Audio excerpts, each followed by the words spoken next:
একটা সুন্দর গুরুত্বপূর্ণ আলোচনা করব। অনেকের কাছে ভালো নাও লাগতে পারে, আবার অনেকের কাছে ভালো লাগতে পারে। একটা পুরুষ মানুষ যখন বিয়ে করে, বউ যত ঘরে নিয়ে আসে, সেই বউ যদি স্বামীর অভিভক্ত না হয় অথবা স্বামীর জন্য বেশি চাহিদা থাকে, তখন ওই পুরুষ মানুষের খুবই কষ্ট হয়।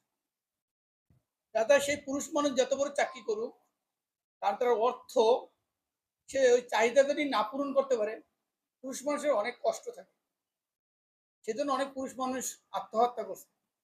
তাই আমি এই বলবো, আমার একজন স্যার ইউসি, সেও আত্মহত্যা করছে, তার লেখিও তো দিয়ে গেছে।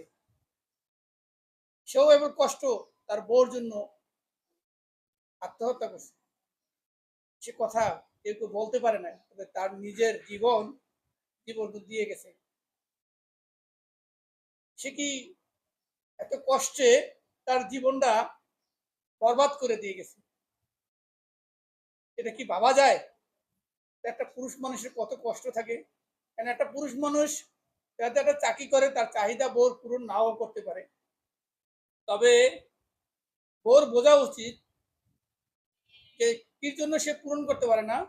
তার টাকা, কত টাকা বেতন চাকরি করে, কি করে, যত বড় চাকরি করুক, তার তো একটা টাকার একটা এবিলিটি আছে। কত টাকার বেতনের চাকরি করে, ছোট হোক আর বড় হোক, তার এই টাকা থেকে বাপ মা অথবা তার পরিবার পূরণ নাও করতে পারে। সেজন্য বউর যত চাহিদা, সেটা সে কষ্টটা যদি স্বামীর না বোঝে, তখন সেই পুরুষ মানুষের কষ্ট যদি না বোঝে স্বামী, বউ যদি না বোঝে, তার মধ্যে কষ্টের কোথাও থাকে না। সেজন্য মনের সময় দুঃখের কথা কেউ কেউ বলাও যায় না, সেজন্য মানুষ সুইসাইড করে। কি পাওয়া যায়? বলুন, পাওয়া যায়? ভাবা যায় না। এই জন্য পুরুষ মানুষের কষ্ট অনেক মহিলা মানুষ বুঝতে চায় না। তার কত টাকা আয় করতেছে, কত টাকা ব্যয় করতেছে, অনেক সময় বাবা মাও বোঝে না, অথবা ভাই থাকলে বোন থাকলে তারাও বোঝে না। সেরা মনে করে অনেক টাকা চাকরি করে, অনেক টাকা বেতন পায়, তারা কি করে?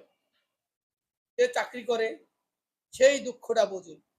আমি কত টাকা বেতনে চাকরি করতেছি, কয় টাকা খাইতেছি, কি করতেছি।